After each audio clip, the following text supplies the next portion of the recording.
भास्करराव, बाळापूरची घटना ऐकली, मन अस्वस्थ झालं. असं घडायला नको होतं. बंकटलाल, कर्म कोणाला पुसता येते का रे? पण मी नशीबवान आहे. महाराजाचा कृपा आशीर्वाद मला मिळाला.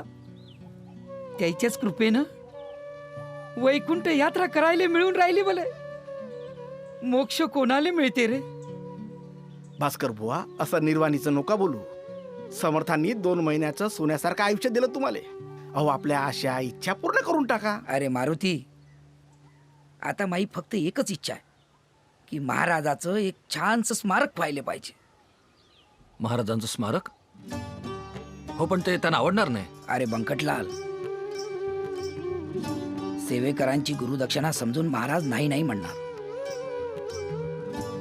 आळंदीला ज्ञानेश्वर, सज्जनगडला समर्थ आणि देहूला तुकोबा. मग गजानन महाराजांचं मंदिर व्हायलाच पाहिजे. खरं आहे भास्कर बुवा, आपण गुरुबंधू, समर्थांचे सेवेकरी. जी तुमची इच्छा तीच माझी इच्छा. बंकटलाल, समर्थांचं स्मारक होणार. गजानन महाराज की जय.